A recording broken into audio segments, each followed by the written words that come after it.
Welcome guys, welcome to my channel. Today we are discussing the military doctrine of the United States of America. The pretty important context to US military general development in the Cold War. From the 1946 to 1989 global struggle between two superpowers defined world affairs. The Cold War was not a war in traditional sense, but it was sustained context of power, ideology, and military doctrine, while nuclear weapons cast a long shadow. The real story is how the US military adapted, evolved, and structured its forces to deter, contain, and if necessary fight communism on global scale. Air Force doctrine, the strategic deterrence. The United States Air Force, born as an independent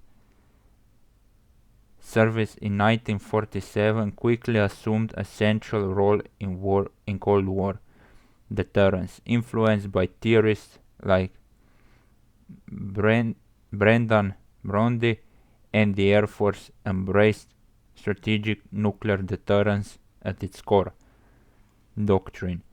This led to focus on survivable second strike capabilities, especially long-range bombers, intercontinental ballistic missiles, and later submarine-launched ballistic missile.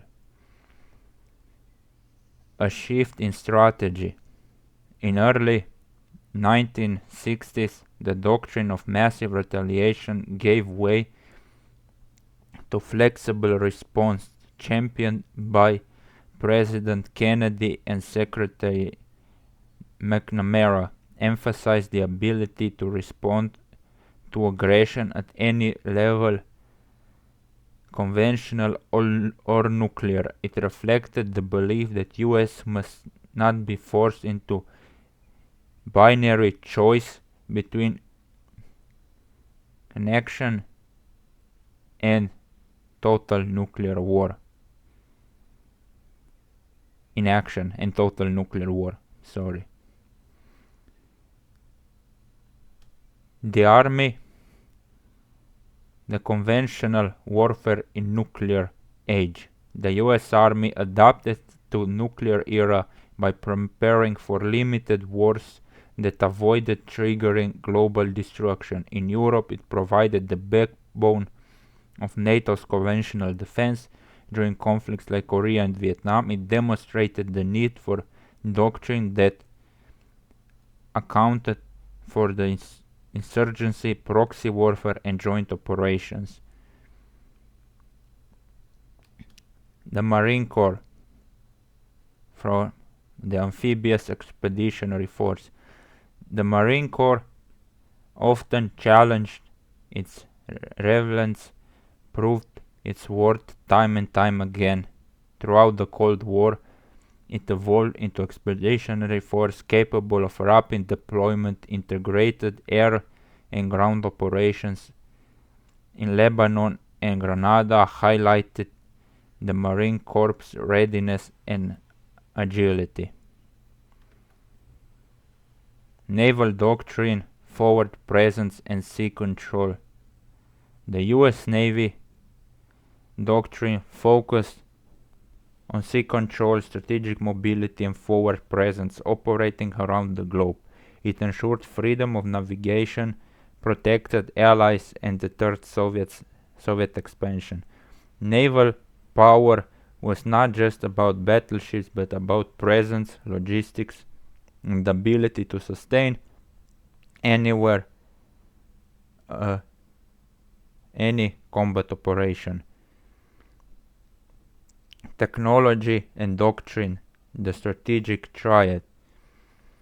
One of the biggest features of the US doctrine was the strategic triad.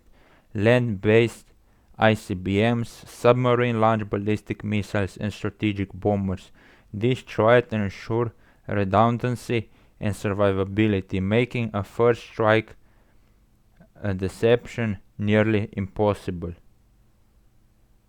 This layered approach defined the United States deterrence for decades.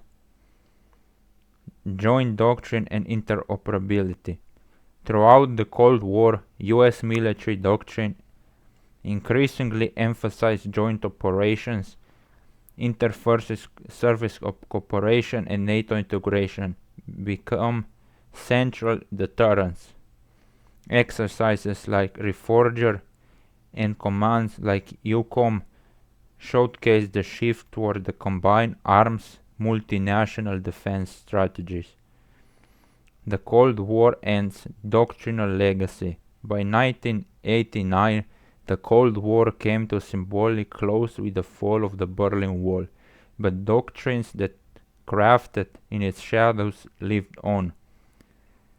Success of deterrence, flexible response, and power projection laid the foundation of modern military operations in the post-Cold War. Conclusion. Lessons of the Cold War doctrine. The Cold War was won not just through arms, but through doctrine that balanced restraint with readiness and deterrence with flexibility. Its legacy continues to shape U.S. military throughout today's doctrine, as General Lee May once said, remains at the heart of warfare. Thank you for watching. Please like, subscribe, and share the video, and goodbye.